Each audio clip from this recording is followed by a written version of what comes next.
मोक्षमार्गस्य नेतारं भेत्तारं कर्मभूभृता ज्ञातारं विश्वतत्त्वानां वंदे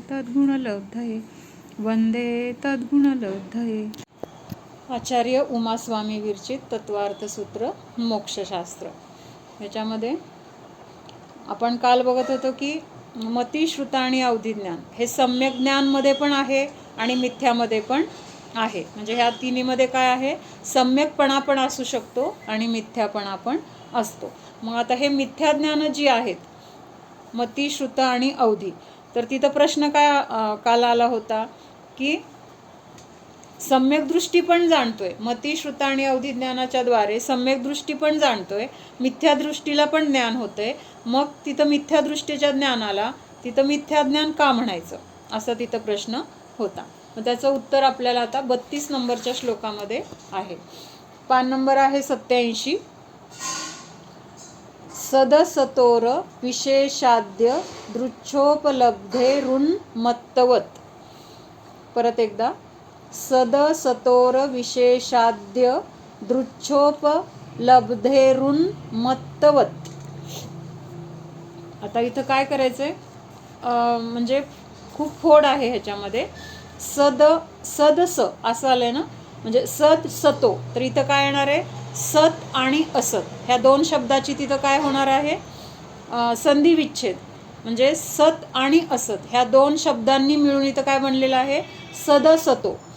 म्हणजे आता तिथं सद असत किंवा अजून पुढं काय सांगितलंय, विशेष किंवा अविशेष, म्हणजे असं जे काही प्रकार आहेत त्याच्यानंतर हे असा फरक न करता, म्हणजे सत काय आहे, असत काय आहे, विशेष काय आहे, अविशेष काय आहे. अविशेष म्हणजे काय, सामान्य. जे विशेष नाही त्याला काय म्हणायचंय, अविशेष. म्हणजे जे सामान्य किंवा विशेष किंवा सत किंवा असत अशा गोष्टींमध्ये भेद न करता उन्मत्तवत. उन्मत्त कशाला म्हटलेलं आहे, तर दारू पिलेला किंवा नशा चढलेला किंवा म्हणजे ज्याला कशाची फिकीर नाही, तर अशा जीवाला काय म्हटलं जातं, उन्मत्त. म्हणजे तिथं एक प्रकारचं एक नशा आहे किंवा तिथं मोह आहे. तर अशा पद्धतीने ज्याचं विचार आहेत किंवा आचरण आहे, तर अशाला काय म्हटलेलं आहे, उन्मत्त. मग अशा उन्मत्त जीवाकडून कसं जाणलं जाणार आहे, त्याला जाणण्यामध्ये तिथं जाणण्याची इच्छा किंवा जाणत असताना योग्य अयोग्य असा तिथं त्याच्यामध्ये विवेक नसणार आहे. किंवा ते चांगलं वाईट, योग्य अयोग्य, खरं खोटं असं तिथं न जाणता त्याला जसं वाटतंय तसं तो जाणतोय. म्हणजे नक्की खरं काय आहे, नक्की खोटं काय आहे, कुठलं द्रव्य सत आहे किंवा असत काय आहे, ह्याचा विचार न करता त्याच्या बुद्धीला ती गोष्ट जशी वाटेल तशा पद्धतीने तो जाणतोय. ह्याचा अर्थ काय होतोय, अपनी इच्छा से चाहे जैसा. म्हणजे समोर आहे काय, एखादा असत पदार्थ आहे आणि त्याला तो काय मानतोय की हसत आहे. का मानतोय, तर त्याला तसं वाटतंय किंवा त्याला तसं वाटू म्हणजे तेच योग्य आहे असा तिथं त्याचा काय आहे, विश्वास आहे. म्हणून तो काय म्हणतोय, कसं सांगितलंय, अपनी इच्छा से चाहे जैसा ग्रहण करने के कारण विद्यमान और अविद्यमान पदार्थों का भेद रूप ज्ञान यथार्थ विवेक न होने से पागल के ज्ञान की भांति मिथ्या दृष्टि का ज्ञान विपरीत अर्थात मिथ्या ज्ञान ही है. म्हणजे आता एखादी वस्तू आहे, घट आहे, त्या घटाला सम्यक दृष्टी पण जाणतोय आणि त्या घटाला मिथ्या दृष्टी पण जाणतोय. दोघं पण त्याला घटच म्हणत असतील, मग दोघांच्या ज्ञानामध्ये फरक का करताय, असा प्रश्न आहे. की मिथ्या दृष्टी जे जाणतोय त्याला तुम्ही मिथ्या ज्ञान म्हणताय आणि तेच सम्यक दृष्टीने जाणलं तर त्याच्या ज्ञानाला तिथं काय म्हणताय, सम्यक ज्ञान किंवा खरं ज्ञान म्हणताय. मग असा फरक का, तर त्याचं उत्तर इथं काय दिलंय, म्हणजे तो काय करतोय, एखादा वेडा कसा असतो, त्या वेड्याला काय कळतं का, योग्य अयोग्य, चांगलं वाईट, आपलं परकं काही नाही कळत. त्याला काय वाटतंय तसं तो बडबडत असतो, काय वाटतंय तसं तो करत असतो. का, तर त्याला ज्ञान नाहीये, विचार नाहीये, विवेक नाहीये. तसं त्या वेड्याप्रमाणे हा मिथ्यादृष्टी जीव काय करतोय, आपल्या इच्छेनुसार जसा समोरचा पदार्थ वाटेल तसं त्या पदार्थाला काय करतोय, तो समजतोय. मग तो पदार्थ सत आहे का असत आहे ह्याचा पण तो विचार करत नाही. म्हणजे कशाचा विचार करतोय, जी पर्याय आहे. आता समजा मनुष्य पर्याय आहे, मनुष्य हे काय आहे, पर्याय आहे. तर ह्या पर्यायाला तो काय जाणतोय, पर्याय कशी असते, पर्याय ही असत असते, नियमाने काय आहे, नष्ट होणारी आहे किंवा क्षणिक आहे. पण अशा असत पदार्थाला किंवा असत पर्यायाला हा वेडा काय करतो, त्याला सत मानतोय. सत मानतोय म्हणजे अविनश्वर आहे, ते कधीच नष्ट होणार नाही असं त्याची काय आहे, धारणा आहे किंवा तशी त्याची मान्यता आहे. आणि त्या मान्यतेला धरून तो काय करतोय, त्याच्या क्रिया किंवा त्याचं आचरण करतोय. म्हणजे ज्या गोष्टी नष्ट होणार आहेत त्या नष्ट होणाऱ्या गोष्टींना तो शाश्वत मानतोय. आणि मग शाश्वत मानल्यामुळे काय होतंय, पुढे त्याचा रिझल्ट काय मिळतोय, एखाद्या असत गोष्टीला किंवा नष्ट होणाऱ्या गोष्टीला जर आपण त्याला शाश्वत मानलं किंवा ती कधीच नष्ट होणार नाही असं मानलं, तर तिथं पुढे जाऊन काय रिझल्ट येणार आहे, बोला. ती नष्ट होणारच आहे ना वस्तू. हा, मग पुढे रिझल्ट काय येणार त्याचा, नष्ट झाली, दुःख होणार. अरे चा, कस काय नष्ट झाली, धक्का बसणार. का धक्का बसणार, कारण तो म्हणतो ही कधीच नष्ट होणार नाही आणि आता तर काय दिसतंय, नष्ट झालेली दिसते. मग नष्ट कशी झाली, नष्ट व्हायला नको होती, असं कसं काय झालं. म्हणजे तिथं तो काय होतोय, तिथं शॉकमध्ये जातोय किंवा ती नष्ट झाली म्हणून त्याला आता तिथं दुःख होतंय. मग ह्या सगळ्याचं कारण काय, त्या पदार्थाला असत असताना सत जाणलंय. म्हणजे तो पदार्थ नष्ट होणारा आहे असं असताना तिथं त्यांनी काय जाणलंय, तो पदार्थ कायम टिकणारा आहे असं जाणल्यामुळं त्याला पुढच्या दुःखाला काय व्हावं लागलं, सामोरं जावं लागलं किंवा तो जीव तिथं दुःखी झाला.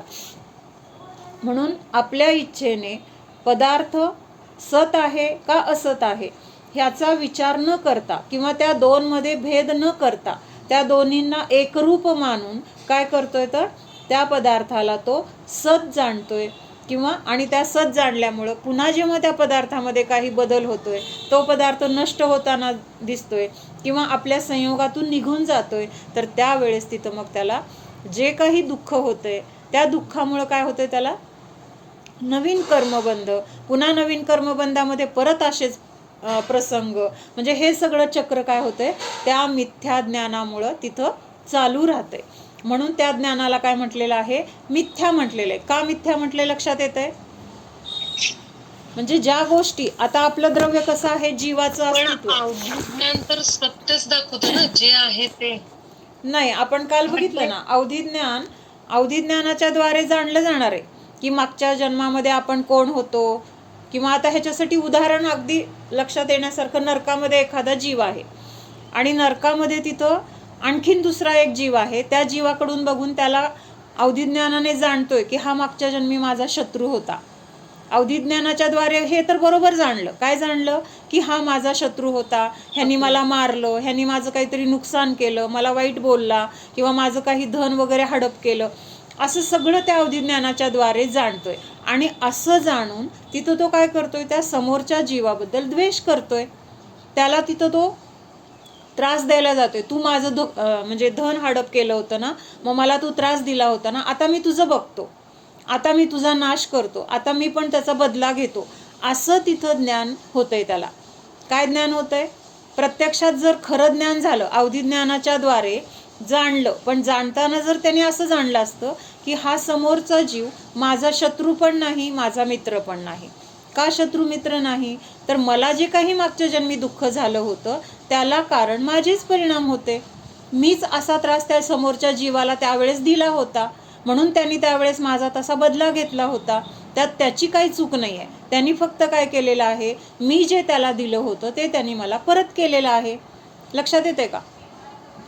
सम्यक दृष्टी जीव जर असेल नरकामध्ये, तर तो काय जाणणार, समोरच्या जीवाने जरी त्याला मागच्या जन्मीचं त्याला आठवलं की यांनी मला मागच्या जन्मी त्रास दिला होता किंवा माझं काहीतरी माझी निंदा केली होती, मग त्यावेळेस ते जे सम्यक दर्शनवालं अवधिज्ञान आहे, तर त्या ज्ञानाच्या द्वारे तो समोरच्या जीवाला तिथं असं त्याला दोषी मानणार नाही.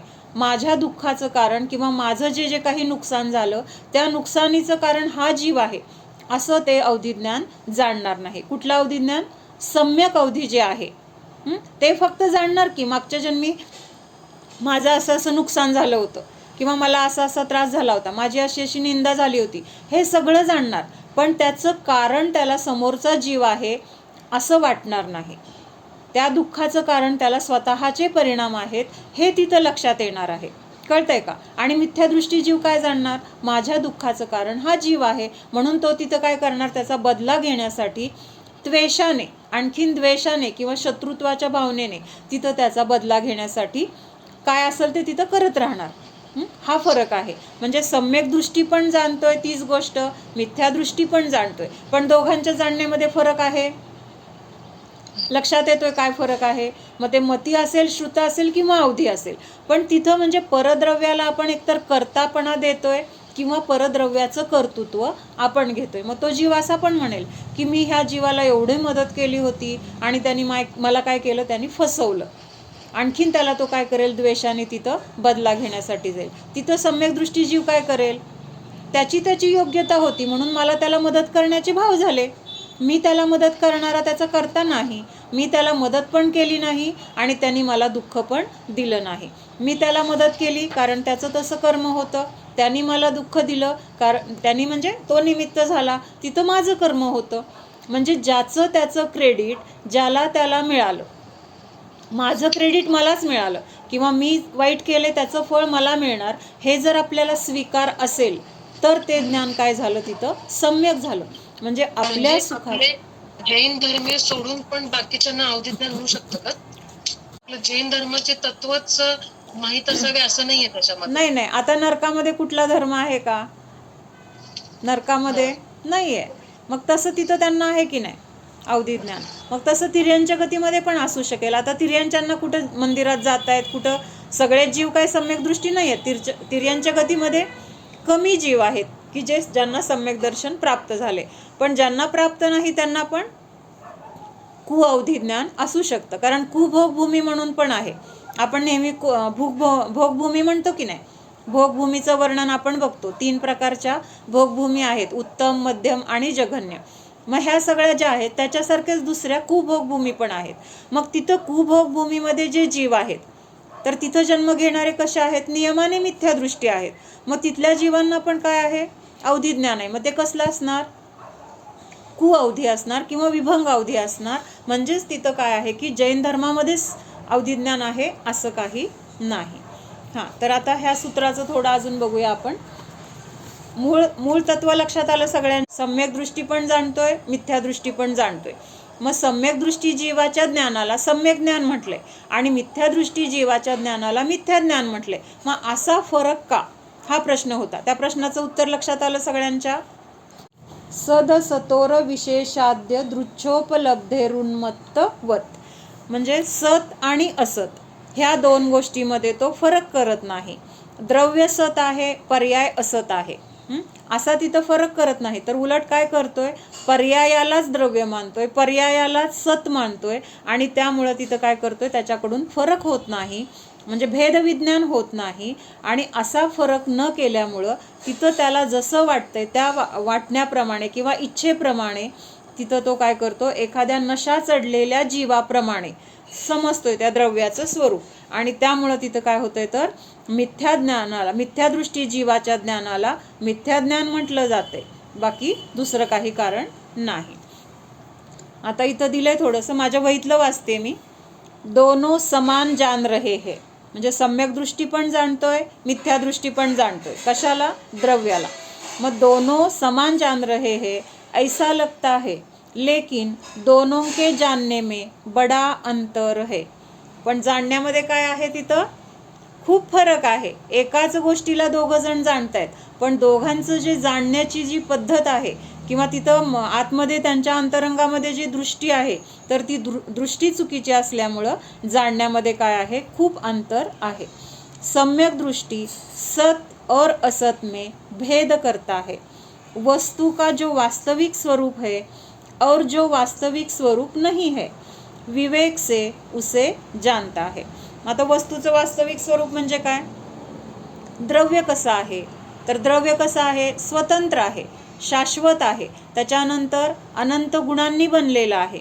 तर आणि त्याचं द्रव्य, गुण आणि पर्याय हे कसं आहे तर त्या द्रव्याचं स्वरूप म्हटलं जातं. पण पर्याय कशी आहे, द्रव्य आणि गुण शाश्वत आहेत, ते कधी नष्ट होत नाहीत. पण पर्याय प्रतिसमयाला उत्पन्न होते, प्रतिसमयाला नष्ट होते. हे सगळं त्या द्रव्याचं वास्तविक स्वरूप ते जाणतंय सम्यकदृष्टी जीव. आणि जी पर्याय आहे ती नष्टच होणारी आहे, ती कायम टिकणारी नाही, असं ते त्याच्या ज्ञानामध्ये जाणलं गेलंय.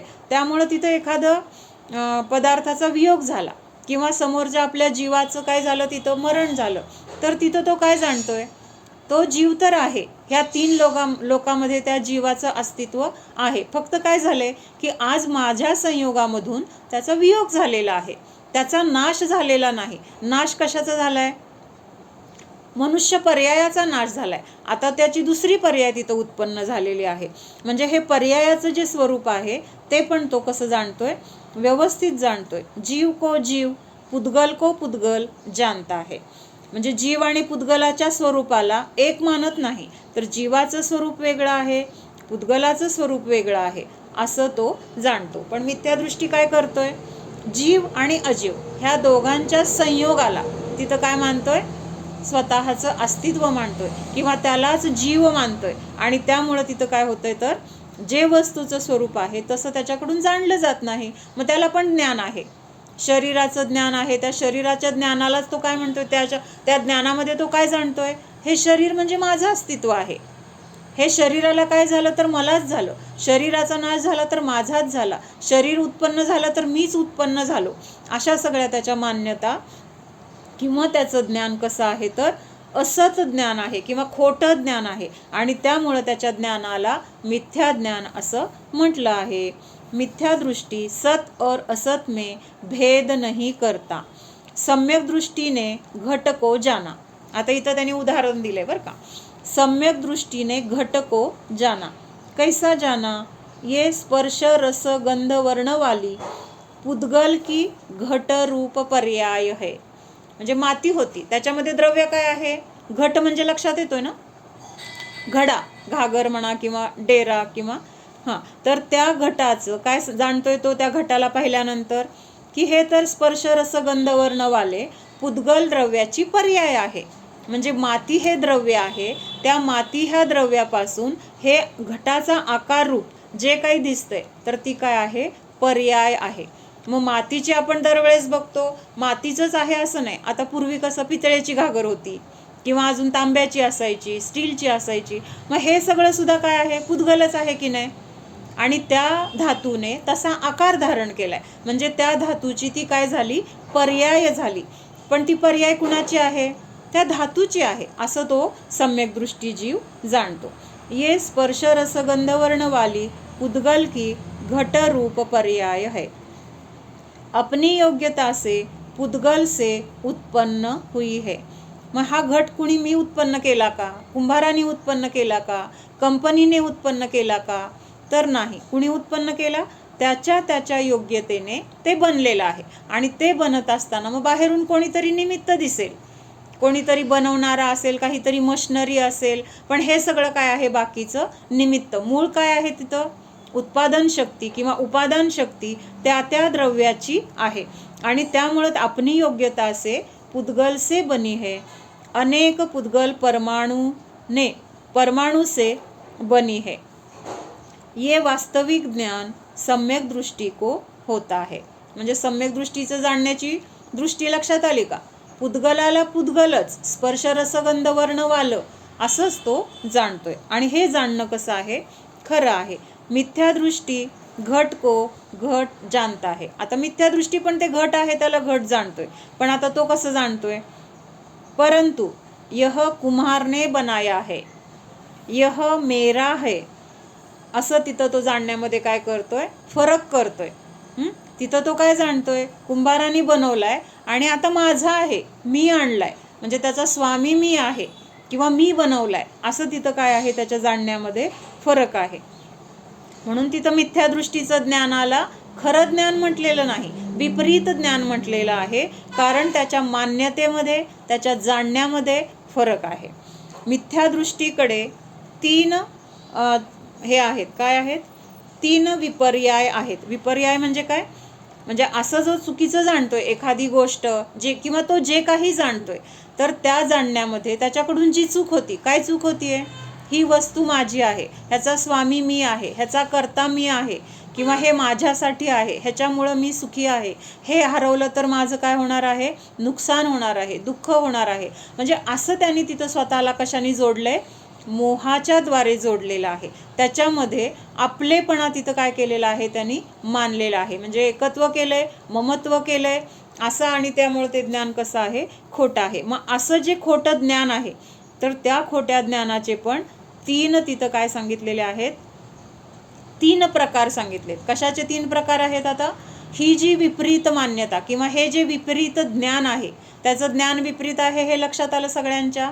सम्यक दृष्टीचं जाणणं आणि मिथ्या दृष्टीचं जाणणं, ह्या दोघांमध्ये फरक आहे.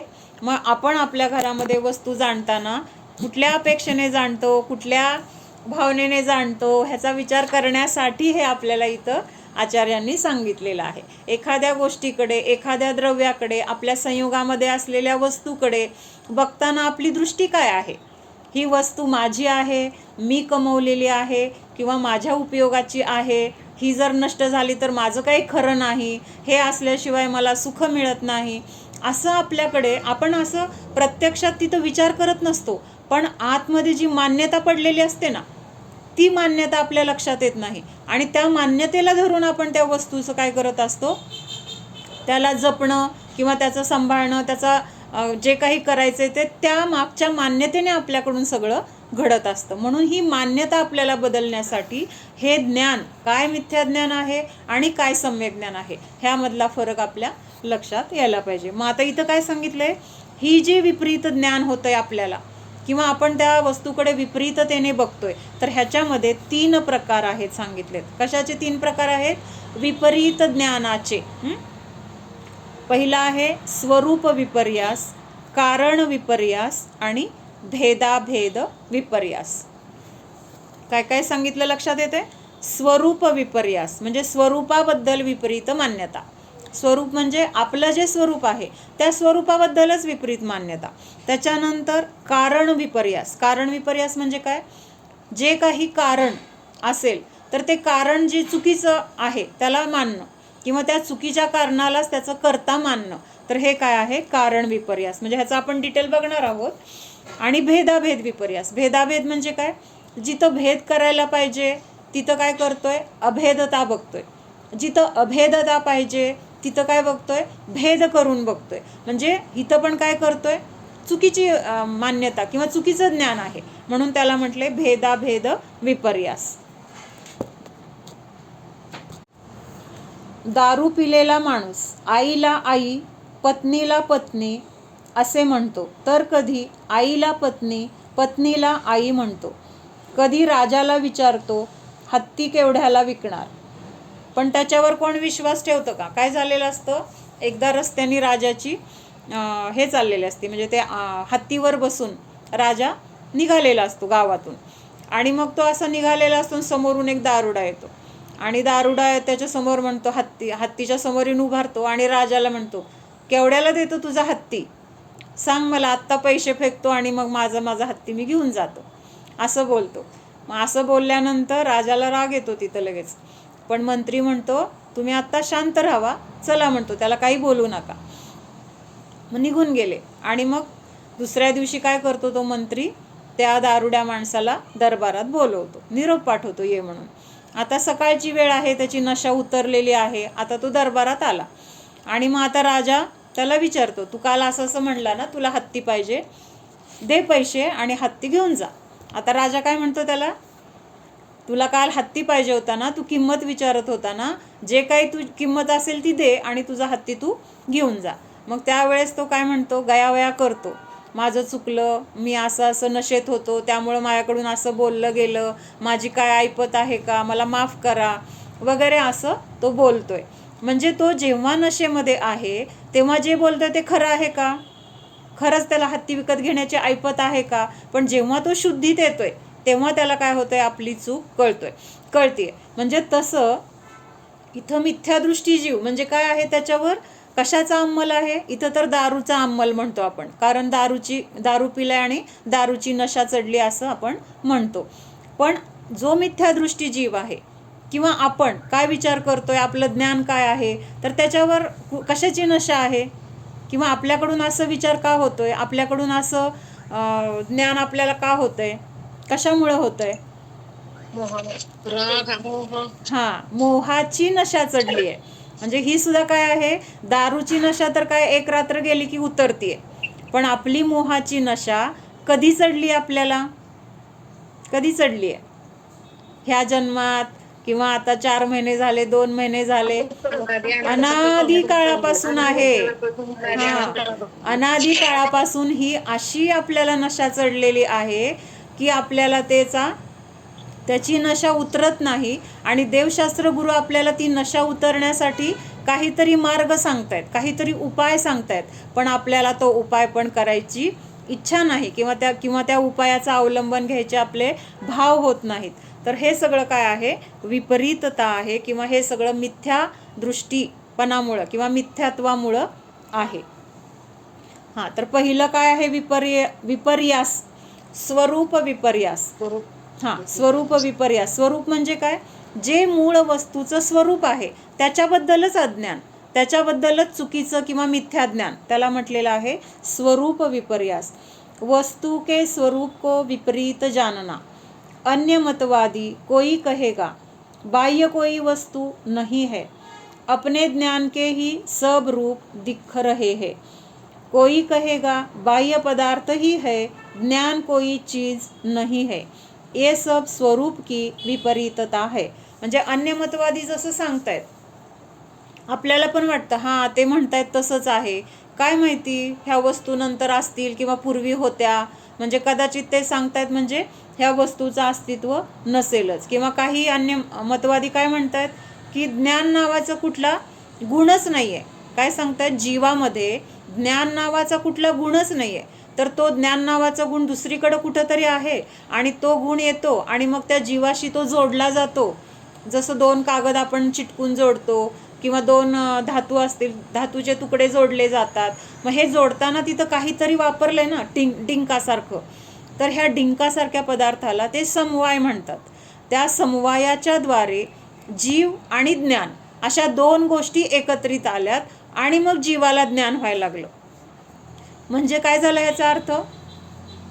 जीवामध्ये ज्ञान गुण नाही असं त्या लोकांचं म्हणणं आहे. मग असं बाहेरून येऊन त्या जीवाच्या स्वरूपामध्ये असं ज्ञान वगैरे येत असेल तर ते कधीतरी नष्ट पण होईल. जर ते ज्ञान अगोदर नव्हतं आणि नंतर येऊन त्या जीवामध्ये मिसळलं किंवा जीवाशी जोडलं गेलं असं जर मानलं तर पुढं जाऊन असं पण होऊ शकतं ना, ते ज्ञान वेगळं झालं किंवा जोडलेली वस्तू तुटते की नाही, वेगळी वेगळी होताना दिसते. मग हे ज्ञान जर जीवापासून निघून गेलं तर जीव परत कसं होणार? जड होणार, त्याला काही समजणार नाही. पण असं तर नाही. पण हे जे काही बाहेर सांगितलं जातं तर त्याला तो तसं आहे असं मानतो. हीच काय आहे? तर जीवाच्या स्वरूपाबद्दलची विपरीत मान्यता आहे. किंवा अजून फक्त एवढीच एक मान्यता आहे असं नाही, कितीतरी पद्धतीने आपण असं मानत असतो. आत्ता आपल्याला हे शरीर मिळालंय, मग हे शरीर म्हणजे मी. त्याच्या पुढं जाऊन अजून हा स्त्री पर्याय, म्हणजेच मी स्त्री म्हणजे काय? माझं स्वरूप. त्याच्यानंतर कोणाची तरी मी आई आहे म्हणजे माझं अस्तित्व म्हणजे मी आई आहे. किंवा मी कोणाची बहीण आहे, कोणाची मुलगी आहे, कोणाची मैत्रीण आहे, कोणाची सून आहे, कोणाचं अजून काय आहे.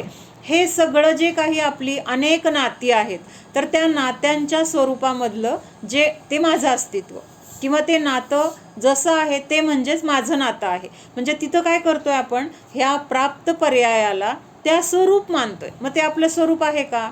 खरं आपण कोणाची आई आहोत का? खरं आपण कोणाची मुलगी आहोत का? असं जर असलं तर मागच्या भावामध्ये पण तेच आई वडील आपले पाहिजेत, ह्या भावामध्ये आहेत पुढच्या भावामध्ये पण तेच आपले असायला पाहिजेत. पण असं तर दिसत नाही. कित्येक आई आहे अजून आणि त्यांची मुलं गेलेली आहेत, असं उदाहरणं दिसतात आपल्याला. मग आता त्या मुलाचा किंवा त्या बाळाचा मृत्यू झालाय म्हणजे पुढचा भाव त्याला मिळालाय.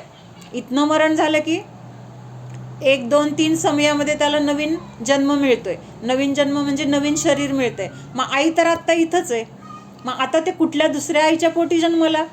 बरोबर आहे का? म्हणजे आपल्याला आत्ता प्रत्यक्षात पण हे लक्षात येते की आत्ता असलेले आई वडील पुढच्या जन्मी आपले असतीलच ह्याची गॅरंटी नाही. म्हणजे असतील पण तेवढं जर आपलं म्हणजे काय तेवढं कर्म तसं असेल तर त्या रूपाने पण होईल. किंवा कधी कधी काय होणार आहे, दुसऱ्या कुठल्या तरी असं पण असतं एका घरामध्ये आहे पण दुसऱ्या कोणाशी तरी खूप अटॅचमेंट आहे, त्यांनी माझ्यावर आईसारखं प्रेम केलंय, ती मला आईसारखी आहे, किंवा ती आई पण म्हणती हे माझ्या पोटचं नाही आहे पण मला पोटापेक्षा माझ्या पोटच्यापेक्षा जास्त माया करते. मग पुढच्या जन्मी काय होणार, प्रत्यक्षात ते आई आणि मुलाचं किंवा मुलीचं नातं तिथं होणार, कारण ह्या जन्मी तसे भाव केलेले आहेत. म्हणजे आत्ताचेच आई वडील पुन्हा असतील, पूर्वीचेच आत्ता आहेत असं तर नाही. म्हणजे हे सगळे नाते, जे काही संबंध आहेत, ज्या काही पर्याय आहेत, तर त्या सगळ्या पर्याय कशा आहेत, कायम त्याच राहणाऱ्या नाही आहेत, किंवा तीच नाती कायम राहणारी नाही आहे. क्षेत्र तेच राहणारं नाही आहे. हे शरीर आहे, हे शरीर पण तेच राहणारं नाही. ह्याचे परमाणू, हे परमाणू पण कसे असणार आहेत, वेगळे वेगळे असणार आहे. गती वेगळी, शरीर वेगळं, सगळे संयोग आपले वेगळे, नातेवाईक वेगळे. मग हे सगळं असं असताना सुद्धा आपण काय करतोय, त्याच्यामध्ये एकत्व करतोय. हे म्हणजेच मी, हे माझं घर, हे माझे आई वडील, हे माझी मुलं बाळं, हे माझं सगळं परिग्रह. म्हणजे आपण त्याच्याशी इतकं म्हणजे अतूट जोडलेला असतो. प्रत्यक्षात वेगळं दिसतंय पण आपल्या भावनेने किंवा आपल्या मोहाने, आपल्या इच्छेच्या द्वारे, मान्यतेच्या द्वारे आपण त्याच्याशी खूप अगदी असं जोडलं गेलेलं असतो की आपल्या लक्षात येत नाही. जेव्हा त्या गोष्टीचा नाश होतो किंवा त्या गोष्टीचा वियोग होतो तेव्हा आपण जे कोलमडून पडतो ना, त्याच्यावरून लक्षात येतं की आपण त्याच्यात किती खोलवर बुडलो होतो, किती आपण त्याच्यामध्ये अडकलो होतो, किती आपण त्याच्यामध्ये गुंतलो होतो. जेवढी जास्त खोल गुंतवणूक असेल ना, तेवढं त्याच्यातून बाहेर यायला वेळ लागतो, आणि जेवढं वरवर असेल तेवढं त्याच्यातून बाहेर पडायला सोपं असतं. म्हणून मुनी वगैरे असतात ना, ते जास्त काळ एका ठिकाणी राहत नाहीत.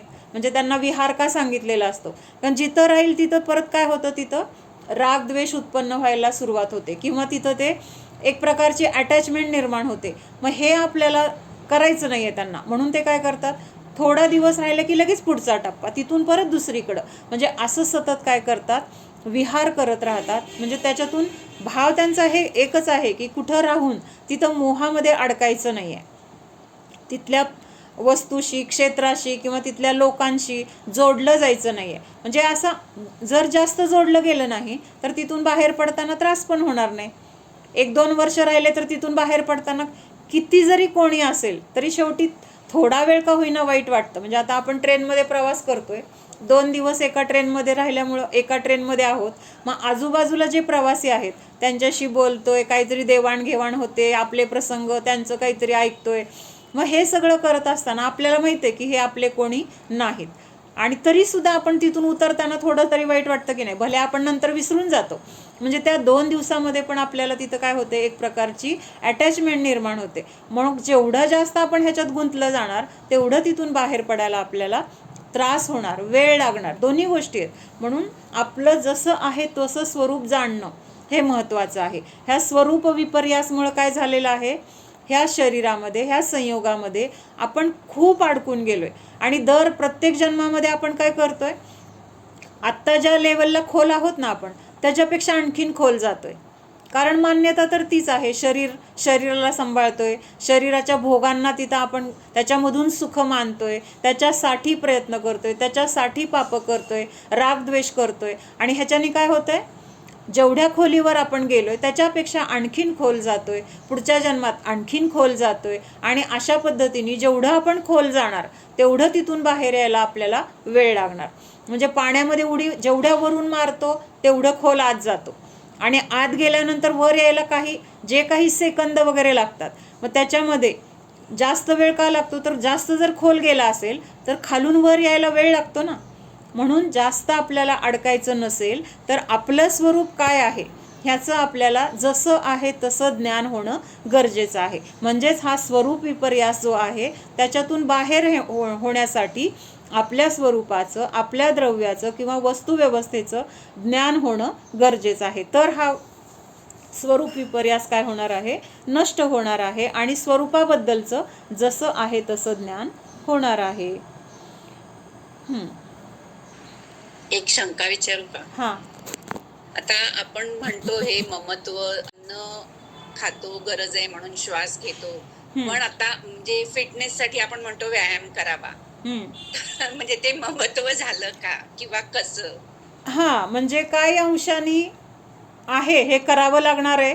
पण ते करत असताना म्हणजे आपण घरात राहतोय, घराची काळजी घ्यायला लागणार आहे. आपल्या घरामध्ये जो संयोग आहे ते करण्यासाठी आपली काहीतरी जबाबदारी आहे. ती जबाबदारी पण आपल्याला पार पाडावी लागणार आहे.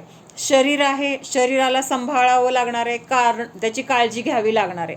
पण हे सगळं करत असताना ह्यापासून मी वेगळा आहे, हे करणं माझं काम नाही, हे माझं स्वरूप नाही, हे शरीर म्हणजे मी नाही, हे सगळं आपल्याला आतून म्हणजे तशी आपली दृढ श्रद्धा पाहिजे. मग आता शरीर आहे तर सांभाळणार आपण, पण ते सांभाळताना कसं सांभाळणार? की आहे संयोग, ती माझी जबाबदारी आहे, नाविलाज आहे. आता सांभाळणं माझं काय आहे तर गरज आहे. म्हणजे मला सांभाळायचं नाही आहे किंवा ते शरीराची सांभाळ करणं माझं स्वरूप नाही आहे, कारण शरीरच मी नाही आहे ना. कळते का? शरीर म्हणजे मी नाहीच आहे. पण आता हे संयोग तर मला मिळालाय. कधीपर्यंत असणार आहे हे शरीर वगैरे? जोपर्यंत आपलं कर्म आयुकर्म आहे किंवा अजून बाकीची 8 कर्म आहे, जोपर्यंत आपल्याला अरिहंत सिद्ध अवस्था प्राप्त होत नाही, तोपर्यंत हा संयोग राहणार आहे. मग तो संयोग सांभाळत असताना त्याच्यामध्ये अडकायचं नाही आहे. म्हणजे आता आपण समजा आपले स्वतःची फॅक्टरी आहे, त्या फॅक्टरीमध्ये काम करताना आपण कसं करतो? अगदी म्हणजे कुठं नुकसान नाही झालं पाहिजे, अगदी फायदा झाला पाहिजे, जास्तीत जास्त तिथं काय झालं पाहिजे, सगळं काम व्यवस्थित वेळच्या वेळेला, सगळे कामगारांनी व्यवस्थित काम केलं का नाही, किंवा ते सगळं कुणी काय चूक केली तर तिथं आपण सगळा आढावा घेतो, का चुकलं वगैरे. म्हणजे तिथं किती गुंतलेलं आहे.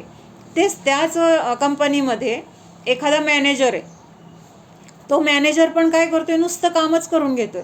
पण मालकाला जी अटॅचमेंट त्या कंपनीबद्दल आहे ती त्या मॅनेजरला आहे का? मॅनेजर पण काम करतोय, उलट मालकापेक्षा जास्त करतोय. मालक तर काय थोडंफार येऊन बघून सगळ्या सूचना देईल, काय झालं काय नाही बघल आणि निघून जाईल. तो मॅनेजर तर तिथं जी काही ड्युटी आहे तिथे पूर्ण वेळ आहे आणि अगदी मन लावून काम करताना दिसतोय. पण त्याला आतून भावना काय आहे? ही माझी नाही आहे फॅक्टरी, माझी फक्त ड्युटी आहे. तसं ह्या शरीराला सांभाळायची ड्युटी आहे, तर त्या शरीराला सांभाळत असताना त्याचे लाड करायची गरज नाही आहे. आपण काय करतोय? त्या शरीराचे लाड करतोय. त्या शरीराने काय मागितलं तर असं आपण तिथं प्रयत्न करतोय की ते नाही मिळालं तर माझं काही खरं नाही आहे. म्हणजे तिथं त्या शरीराला अन्न द्यायचंय, त्याची काळजी घ्यायची, काय दुखलं खुपलं बघायचंय. पण हे करत असताना तिथं त्या नोकराला, समजा आपल्या घरामध्ये एक नोकरच आहे, तर त्या नोकराला पण आपण सांभाळतो की नाही? कसं सांभाळतो? वेळच्या वेळेला त्याला खायला प्यायला देतो, त्याचा पगार देतो, त्याचं काही दुखलं खुपलं असेल तर त्याला औषध पाणी किंवा स्वतः डॉक्टरकडे घेऊन जातो. पण ते करत असताना मागची भावना काय आहे? की ह्याच्याकडून मला काहीतरी माझं काम करून घ्यायचंय, किंवा हे जर असेल नीट तर माझ्या घरातलं काम नीट होणार आहे. नाही, जर हा आजारी पडला तर सगळं काम मला करावं लागणार आहे, म्हणून आपण त्याला सांभाळतो. म्हणजे माणुसकी आहे बरं का, पण आत्ता फक्त मला उदाहरण म्हणून सांगायचं आहे. आपण मायेने पण करतो, तो भाग वेगळा.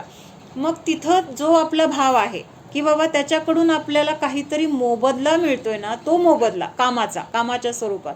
तसं ह्या शरीराकडून आपल्याला मोबदला घ्यायचा आहे. कुठला मोबदला घ्यायचा आहे? ह्या शरीराकडून आपल्याला ह्या शरीराला नाश करण्याचा उपाय करायचा आहे. शरीरात असतानाच ह्या शरीराला नाश करण्याचा उपाय करायचा आहे. आणि त्यासाठी जे काही ज्ञान, ध्यान, तप, साधना, संयम हे आपल्याला करायचं आहे, तर ते ह्या शरीरामार्फत करावं लागणार आहे. मग ह्या शरीराला सांभाळलं तर आपली साधना नीट होणार आहे. हा भाव तिथं पाहिजे. हे शरीर माझं आहे, म्हणजे आपला मुलगा आहे तेवढ्याच वयाचा नोकर आहे. मग त्या नोकराला सांभाळताना आणि मुलाला सांभाळताना दोघांमध्ये आपण मान्यतेमध्ये फरक आहे की नाही? दोघांना जेवायला देताना दिसतंय, दोघांना कपडे आणलेलं दिसते, दोघांना काय पाहिजे ते दिलं दिसत असेल देताना. पण मान्यतेमध्ये कसं असेल? मुलाला देताना जे काही एक ममत्व आहे, मोह आहे, तो त्या नोकराच्या प्रती असणार आहे का? असणार आहे का? मुला एवढा असणार आहे का? माझा प्रश्न. हा, मग जसं त्याला आपण सांभाळतोय तर शरीर मिळालंय आणि आता माझं सांभाळणं कर्तव्य आहे, कारण सोडू तर शकत नाही आहे. हा, शरीर टाकलं आणि मी मोक्षाला जाऊ शकतो असं आपल्या हातामध्ये तर नाही. मग आहे तोपर्यंत आपल्याला कसं सांभाळायचंय? त्याच्याशी अडकायचं नाहीये, किंवा त्याला जे द्यायचंय तर ते असं द्यायचं की त्याच्यामुळं माझं नुकसान होणार नाही. माझं म्हणजे कुणाचं? जीवाचं. शरीराचं. नाही नाही, हो, आता ओके, ह्या ओके. शरीराला आपण हो, जे हो. काही देणार आहे, अन्न हो, देणार ते आहे, पाहिजे. कपडे देणार आहे, किंवा अजून औषध पाणी देणार आहे, कधी त्याला विश्रांतीची गरज आहे तेव्हा विश्रांती देणार आहे, पण हे सगळं करत असताना तिथं स्वतःला नाही विसरायचं. मग त्याला अन्नच द्यायचंय तर वेळेला द्यायचं. वेळेला म्हणजे कधी? ते शरीर कधी पण मागेल. ते नोकर आला कधी पण स्वयंपाकघरात, मला चहा करून द्या, मला नाश्ता द्या, मला भूक लागली, मला लाडू करून द्या, असं म्हटलं तर आपण त्याचं ऐकणार का? मला आता टी व्ही बघायचं, जरा टी व्ही लावून द्या, मी आता टी व्ही बघतो, मला काही काम नाही करायचं, असं नोकर म्हटलं तर ऐकणार का? तिथं तर आपण काय म्हणणार? नाही नाही, त्या वेळेला आल्यावरच तुला चहा मिळेल, त्या वेळेला आल्यावरच तुला जेवायला मिळेल, मध्ये आधी आम्ही काय द्यायला रिकामे आहे का, असं आपल्याला वाटणार. साहजिक आहे, म्हणजे त्यात काय चुकीचं नाही, पण असं आहे. तसं ह्या शरीराला जे काही आपण द्यायचंय तर त्या वेळेला, मग रात्री दिलं तर कुणाचं नुकसान आहे? शरीराचं नुकसान आहे का जीवाचं नुकसान आहे? जीवाचं नुकसान आहे. म्हणजे खाणार शरीर आणि भोगणार त्याचं फळ जीव भोगणार, कारण जीवाला त्याचं दुःख भोगावं लागते. मग कांदा लसूण बटाटा असेल, अभक्ष्य पदार्थ असतील, अवेळी असतील, अमर्यादेचे असतील, हे सगळं ह्या जिभेला आवडते, म्हणून आपण त्याला काय करणार? जेव्हा पाहिजे तेव्हा देणार, जे पाहिजे ते देणार. मग ते सगळं शरीराला पुरवून आपण नुकसानीत येतोय हे आपल्या लक्षात येत नाही. म्हणून इथं फरक, भेदविज्ञान असणं गरजेचं आहे. का गरजेचं आहे? कारण त्या नोकरासाठी आपण किती स्वतःला अडकवायचे? त्या नोकरासाठी आपण जेलमध्ये जाणार का? त्या नोकराची इच्छा आहे म्हणून आपण त्याच्या म्हणण्याप्रमाणे वागलं आणि आपल्याला कैद झाली, तर आपल्याला मान्य आहे का ती कैद? का मान्य आहे? त्याच्यासाठी मी का जेलमध्ये जाऊ? त्याच्यासाठी मी का शिक्षा करू? असं व्यवहारात आपल्याला कळतं. सगळ्यांना कळतं की नाही? मग तसं आपण इथं काय करायला पाहिजे की हे शरीर वेगळं आहे, जीव वेगळा आहे. आपल्याकडनं जी पापं होत आहेत, जे रागद्वेष होत आहे, ते सगळं ह्या शरीराच्या पोटी आणि मुख्य शरीराच्याच पोटी आहे. कारण हा सगळा संयोग आहे तो कुणामुळे आहे? शरीरामुळे आहे का जीवामुळे आहे? शरीरामुळे. जीवाला तर ह्यातलं काहीच नाही लागत. कपडे लागत नाहीत, अन्न लागत नाही, पैसा लागत नाही, हवा लागत नाही, त्याला जगण्यासाठी माणसं लागत नाहीत, काहीच लागत नाहीये. हे सगळं कुणाला लागतंय? ह्या शरीराचे सगळे हे गरजा आहेत आणि त्या शरीराच्या गरजा पुरवण्यामध्ये आपण स्वतःला कैद करतोय. कशात कैद करतोय आपण? ह्या 4 गतीमध्ये कैद करतोय. हे शरीर पण कैद आहे की नाही जीवासाठी? हो. ह्या शरीरामध्ये आपल्याला कोंडून ठेवले कधीपर्यंत? जोपर्यंत आता हे मनुष्य आयु आपली आहे, मनुष्य पर्यायामध्ये आपलं किती आयुष्य आहे तोपर्यंत हे शरीर आपण काही केलं तरी सुटणार नाही. कुणी मारलं तरी आयुकर्म शिल्लक असेल तर तो कसं ना कसं जगणार. म्हणजे आयुकर्म आहे तोपर्यंत आपल्याला ह्या शरीरामध्ये कैद झालेली आहे. किंवा ह्या मनुष्य गतीमध्ये, 4 गतीमध्ये ही सगळी कैद आपल्याला कुणी केली? शरीराने नाही केली, तर ह्या जीवाने त्या शरीराचे लाड पुरवून, त्याच्यासाठी पाप करून, त्याच्यासाठी रागद्वेष करून स्वतःला कैद करून घेतली आहे. म्हणजे स्वतःच केली आहे. मग तिथं शरीराला काय द्यायचं काय नाही ह्याचा जर विवेक केला आपण, विवेक म्हणजे मी तुझ्यासाठी अभक्ष्य का देऊ? तुला अभक्ष्य देऊन मी माझं नुकसान का करून घेऊ? मी मला शिक्षा का करून घेऊ? मी योग्यच देणार. काय देणार? शुद्धच देणार. रात्री नाही देणार, अवेळी नाही देणार, वेळच्या वेळेलाच देणार. म्हणजे असं तिथं काय येणार आहे आपल्याला? मग एक प्रकारचा विवेक येणार आहे आणि त्याद्वारे तिथं जीवाचं मग नुकसान होणार नाही किंवा जीवाला तिथं दुःख होणार नाही, कारण त्या शरीरासाठी हा जीव दुःख भोगतोय. आता आपल्या दुःखाचं कारण बाहेर कोणी नाही आहे, त्या शरीराच्या प्रती असलेलं आपलं एकत्व, ममत्व आहे. आणि ह्या शरीरामुळं हे सगळं गोळा केलंय आपण. घर कुणाला लागतं? शरीराला सुरक्षितता पाहिजे ना.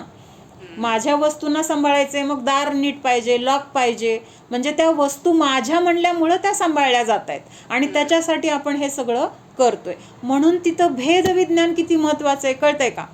हे एक भेदविज्ञान झालं आणि आपल्या जीवाचं स्वरूप असं आहे की आपले कुठली चोरी होत नाही, आपल्या गुणाची चोरी होत नाही, आपल्या सुखाची चोरी होत नाही, आपल्या ज्ञानाची चोरी होत नाही. बाहेर आपल्या वस्तू चोरीला जातील, धन चोरीला जाईल, दागिने जातील, कपडे जातील, एखादी जागा असेल तर ती जागा सुद्धा कोणीतरी कब्जा करतं. म्हणजे जागा सुद्धा काय होते? आपल्या मालकीची असून त्याच्यावर दुसरं कोणी हक्क दाखवला तर ते सुद्धा म्हणजे जाऊ शकतं. पण आपल्या जीवाचं जे अस्तित्व, जीवाचे जे स्वरूप आहे, गुण आहेत, त्याच्यावर कोणी हक्क दाखवू शकतं का? त्याच्यातलं कोणी काढून घेऊ शकतं का?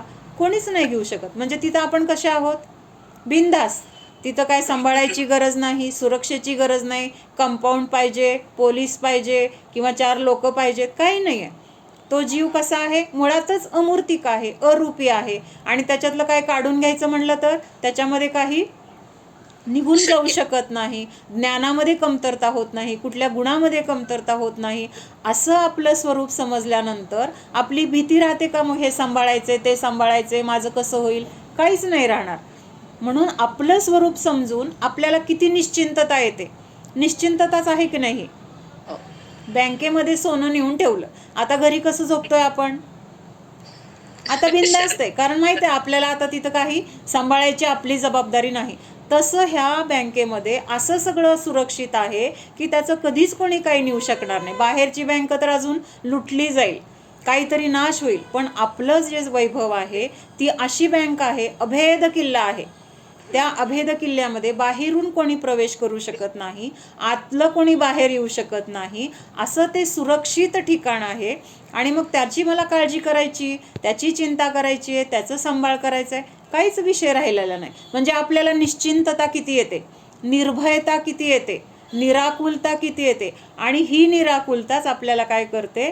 आनंद देऊन जाते. एक शांती, समाधान, एक प्रकारचं असं समाधान. म्हणजे आपल्याला तिथं आता समजा आपण प्रवास करतोय, आपल्यासोबत 1 करोड रुपये आहेत, किती आपण अस्थिर असतो की नाही अस्थिर? किंवा 50 तोळे सोनं आहे आपल्याजवळ, आपण STनी म्हणा किंवा अगदी स्वतःची गाडी असली तरी आपण निश्चिंत असतो का? भय आहे की नाही जागेवर पोहोचेपर्यंत? काय कुणी रस्त्यात गाडी अडवली किंवा STमध्ये कुणी चोरलं, ट्रेनमध्ये कुणी चोरलं, म्हणजे ही भीती आपल्याला आहे. म्हणून त्याच्यासाठी आपल्याला जी आकुलता होते ती आकुलता आठवा. एक कल्पना जरी केली, ती आकुलता कशी असेल? बापरे कधी पोचते, बापरे कोणी येत नाही ना, तेवढ्यात कुणीतरी गाडी अडवली. भले त्याने त्याचं काहीतरी विचारायचं आहे, त्याला रस्ता विचारायचा असेल, काहीतरी असेल, तरी आपल्याला भीती काय वाटते? अरे हा कोणीतरी असेल का, माझं चोरून घेईल का, मला बंदूक दाखवेल का? मनामध्ये शंका येतात की नाही? म्हणजे आपण तिथं किती भयभीत आहोत. मग ही भयभीतता का आहे? तर ह्या बाहेरच्या गोष्टींना आपलं मानल्यामुळं आहे. जे आपलं आहे त्याला सुरक्षिततेची गरज नाही, ते मुळातच सुरक्षित आहे, स्वरक्षित आहे. बाहेर कुणी त्याला रक्षा करण्यासाठी काही गरज नाही आहे. मग हे आपल्याला भेदविज्ञान जर झालं तर आपल्याला काय होणार आहे? तिथं निर्भयता. म्हणून मुनी वगैरे कसे आहेत? निर्भय आहेत. त्यांना शरीराची चिंता नाही आहे. मला कोणी येऊन मारेल, उद्या मला आहार नाही मिळाला तर कसं करायचं, मला कोणीतरी नावं ठेवतंय का, माझं शरीराला बघून कोणी किळस करतंय का, कशाचं त्यांना चिंता नाही आहे. कारण ते शरीर म्हणजे माझं स्वरूप नाही आहे. माझं स्वरूप तर आतमध्ये अभेद, अमूर्ती, शाश्वत, हे सगळं त्यांना काय झालेलं आहे? पक्का त्यांचा विश्वास, निर्णय आणि तसं त्या स्वरूपामध्ये राहण्याची त्यांना तशी सवय लागलेली आहे. त्यामुळे त्यांना बाहेरच्या कुठल्याही गोष्टीची चिंता नाही. म्हणून हे स्वरूप विपर्यास समजून आपला केवढा मोठा फायदा होतोय. माझं स्वरूप काय आहे आणि मी आजपर्यंत मला स्वतःला काय मानलंय, आपलं जे स्वरूप आपण मानतो ना, तर ते खरं आहे का? आपल्याला आपण जेव्हा सामायिकाला बसतो ना, तेव्हा असा सगळा हा विचार करून आपण स्वतःच्या आत्म्यापर्यंत पोचायला पाहिजे की जे माझ्या संयोगामध्ये आलेलं आहे, तर ते आलेलं सगळं कसं आहे? नियमाने काय होणार आहे? एक दिवस सुटतंय. कुठली पण गोष्टी आपल्या संयोगामध्ये आलेल्या विचार करा. पहिल्यांदा आपण छोटं होतो तेव्हा आपलं शरीर छोटंसं होतं. ते स्वरूप आत्ता राहिलंय का? जसं जसं मोठं होतंय ते संपलं. म्हणजे ते बालपण तरी आपण होतो का? तेव्हा आपण म्हणत होतो हे म्हणजे मी, अशी मान्यता होती आपली. म्हणूनच आपण रडतो ना, आपल्याला दुखलं, खुपलं, भूक लागली, वेळेला काही नाही मिळालं, आई दिसली नाही समोर, रडू येतं की नाही बाळांना? म्हणजे हे का? तर त्या स्वरूपामध्ये मीपणा मानलाय. पण जे सुटतं ना ते आपलं नसतं. असं मग जे कुठली पण गोष्ट असेल ह्याचं चिंतन करा. आज सगळेजण आपापल्या संयोगामधल्या प्रत्येकाच्या गोष्टी वेगळ्या आहेत, प्रत्येकाच्या घटना वेगळ्या आहेत, पण जे आपल्या संयोगामध्ये आहे ते सुटतं की नाही? मग ते बालपण सुटलं, मग थोडं शाळेत जायला लागलो, मग त्या शाळेमध्ये गेल्यानंतर तिथले शिक्षक, तिथले मित्रमैत्रिणी, तिथले वर्ग, ते सुद्धा बदलत राहतात. म्हणजे एका वर्गातून दुसऱ्या वर्गात गेलं तर तो वर्गसुद्धा सुटला, ते शिक्षक सुटले, ते मित्रमैत्रिणी, शाळा सोडून दुसऱ्या शाळेत गेलो, मित्रमैत्रिणी सुटले. पहिले सुटले की नाही? का आले आपल्यासोबत? नाही. म्हणजे ती शाळा सुटली, ते शिक्षक सुटले, ते मित्र, मग परत कॉलेजमध्ये गेलो. कॉलेजमध्ये गेल्यानंतर नवीन कोण भेटलं ते तरी कायम राहणार आहे का? कॉलेज संपलं की ते पण सुटलं. पुन्हा कुठल्या तरी अधिकारी पदावर गेलो, मग ते अधिकारी पद, तिथं गेलो, तिथलं सगळं माझं माझं म्हणतो, मी हा अधिकारी किंवा मी आज मॅनेजर आहे, मी एवढ्या मोठ्या पोस्टवर आहे. पण तिथली पोस्ट कायम राहते का? समजा अगोदर खालच्या पोस्टवर आहे, मग परत वरची मिळाली की पहिली सुटली. मग जे सुटतं ते आपलं नाही.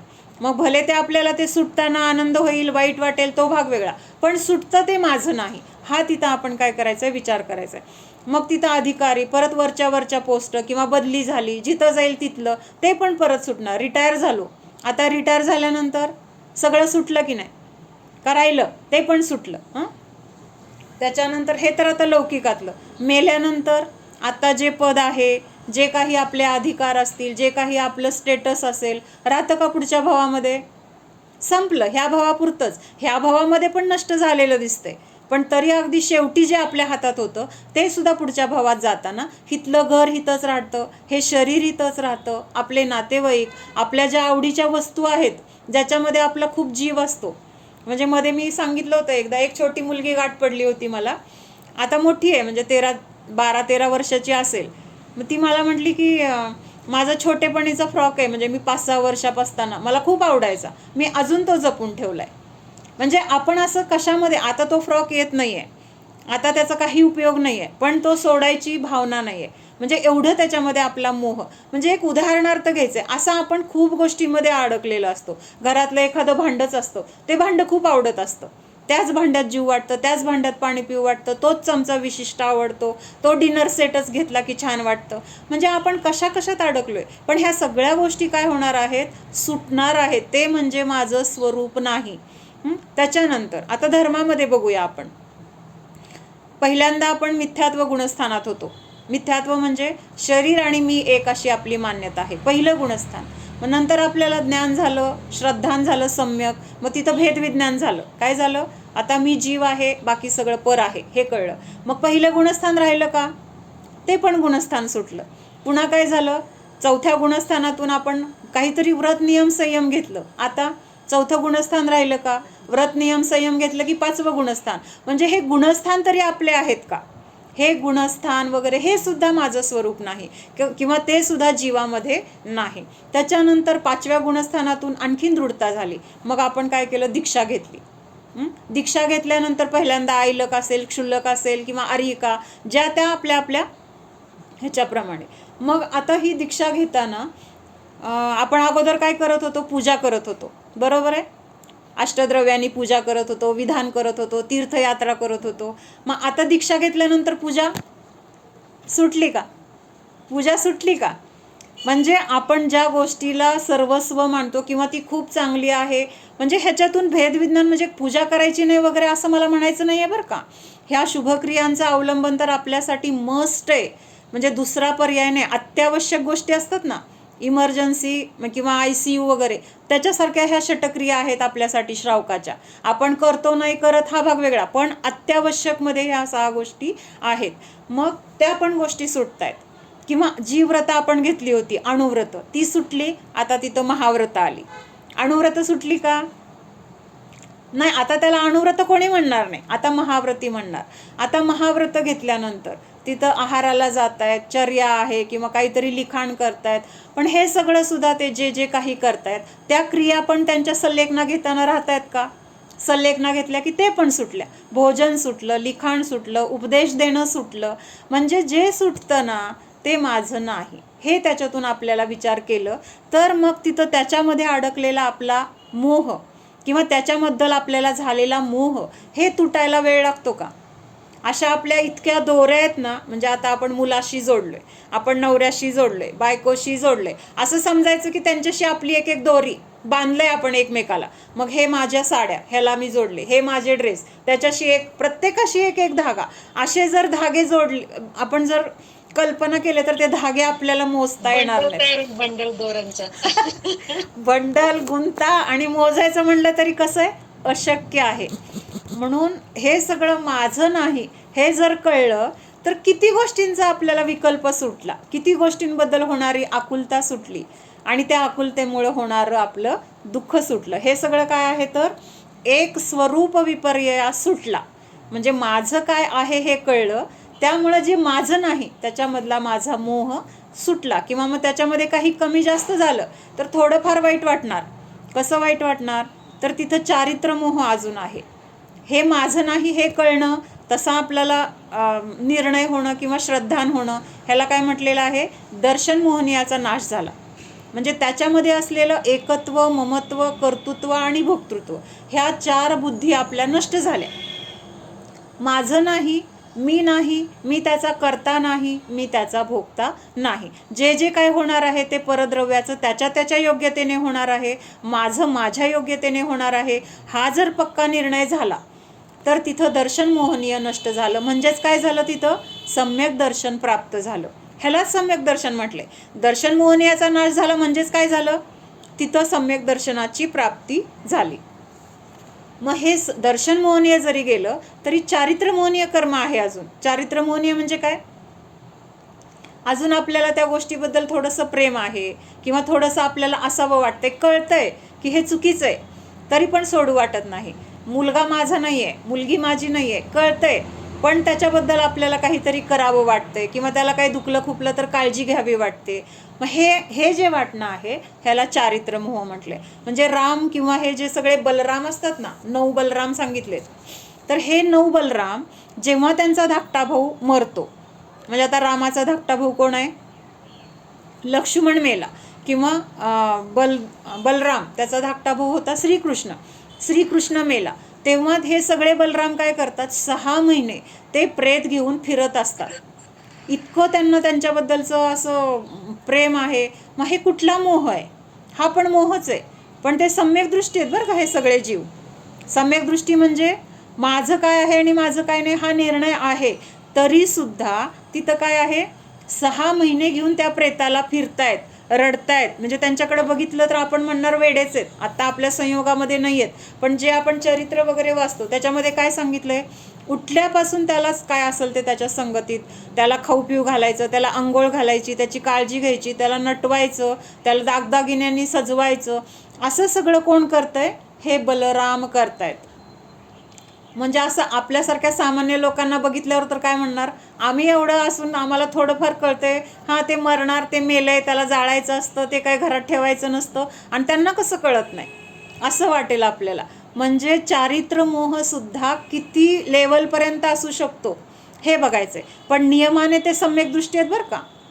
आणि ह्या चारित्र्य मोह म्हणजे आता सम्यक दृष्टी आहे तो 4थ्या गुणस्थानातला जीव आहे, तर जास्तीत जास्त ह्या चारित्र्य मोहाचा किती वेळ उदय राहू शकतो किंवा किती वेळ त्याच्याशी ते असं वेड्यासारखं त्याच्याशी आपलेपणाने राहू शकतात, जास्तीत जास्त 6 महिने. 6 महिने पूर्ण होण्यापूर्वीच त्यांना काय होतं, स्वतःच्या आत्म्याची अनुभूती घेतली जाते आणि मग तिथं काय केलं जातं, ते प्रेत वगैरे त्यांच्यातून त्याचं जे काय असेल ते दहनक्रिया वगैरे केल्या जातात. म्हणजे 6 महिने त्याचं काय आहे, चारित्र्य मोहाचा तीव्र उदय आहे तिथं. पण तो दर्शन मोह नाही, हे लक्षात घ्या. म्हणजे म्हणून आपण आत्ता संसारात असताना सुद्धा जरी दर्शन मोह नष्ट झालाय तरी पण हे आपल्याकडनं घडणार आहे. कारण दर्शन मोह कधी नष्ट होतोय, 4थ्या गुणस्थानात. 4थ्या गुणस्थानात आपण गृहस्थ आहोत, अजून आपल्याला व्रत संयम नाही आहे. मग त्यावेळेस आपल्याला हे भेदविज्ञान तर आहे, पण ह्या सगळ्या संयोगाबद्दल किंवा अजून आपल्याला असं व्रत नियम संयम घेण्याचं धाडस होत नाही आहे. नाही बाबा, माझ्याकडनं पालन होईल का नाही, मला चुकलं तर मला त्याचे दोष लागतील, त्यापेक्षा नकोच घ्यायला. म्हणजे अशी भीती आहे मनामध्ये. पटकन नियम संयम का घेतले जात नाहीत, पटकन दीक्षा का घेतली जात नाही आहे, तर तिथं हा चारित्र्य मोहाचा उदय आहे.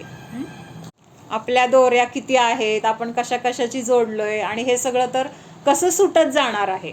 नवीन आणलेला ड्रेस पण काय होतंय, आत्ता आणताना असं आणतो की किती छान आहे, कसला भारी आहे, कुणाकडेच नाही आहे, पण तो पण सुटणार आहे, फाटला किंवा आता वापरून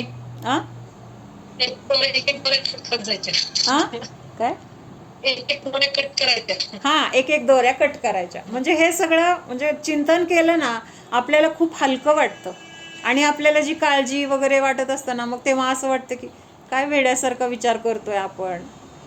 म्हणजे असं आपल्याला वाटतं, म्हणजेच आपल्यामध्ये बदल होतात आणि मग हे सगळं जे योग्य आहे ते कळून असं आपल्याला शांती वगैरे का मिळते, तर ह्या चिंतनाच्या द्वारे, किंवा असं हे स्वपरभेद विज्ञान किंवा स्वरूपाचं जसं आहे तसं ज्ञान हे आपल्याला हे सुख शांती मिळवून देणारं आहे. ओम सावधान, जाणा हा मी शुद्ध जीव आहे, जाणणारा आहे, मात्र जाणत आहे. जाणणे सोडून मी अन्य काहीही करणारा नाहीच. जाणा स्वतःच्या स्वरूपाला, जाणा स्वतःच्या म्हणजे जीवाच्या स्वरूपाला जाणा. कारण मी म्हणजे जीव आहे, शरीर नाही. जे सुटते ते माझे नाही, मी नाही. हे शरीर अनेक वेळा सुटलेले आहे. आजपर्यंत ह्या शरीरामध्ये एकत्व केले, ममत्व केले.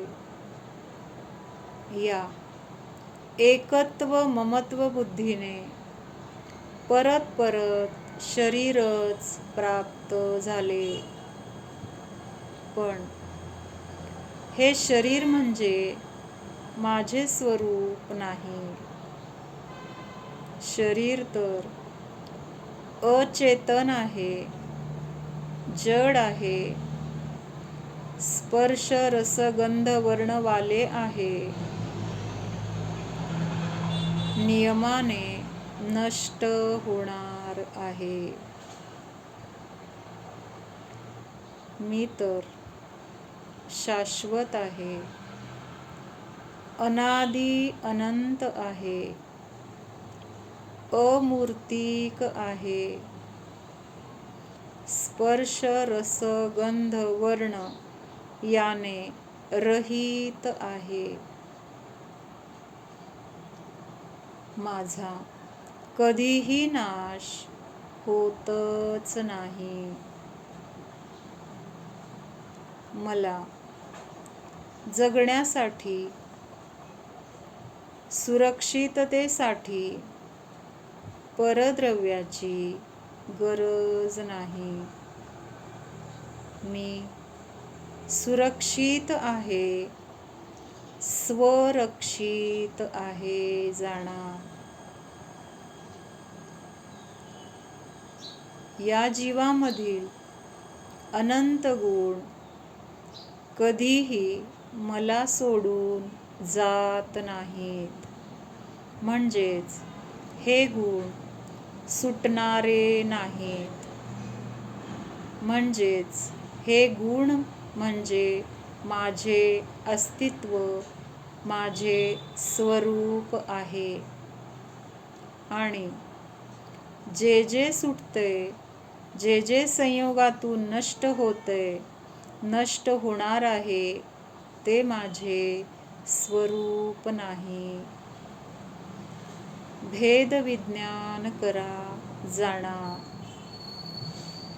माझ्या दुःखाचे, आकुलतेचे कारण या परद्रव्याबद्दल असलेला स्वरूप विपर्यास आहे. जसे आहे तसे स्वरूप जाणले तर निश्चिंतता, निर्भयता, सुख, शांती सहजच मिळणार आहे. जाणा. नाहीये या 3 लोकांमध्ये माझे कोणी नाही, मी देखील कोणाचा नाहीच. मी एकटाच आहे, स्वतंत्र, स्वाधीन, परिपूर्णच आहे जाणा. परिपूर्ण स्वरूपोऽहम्.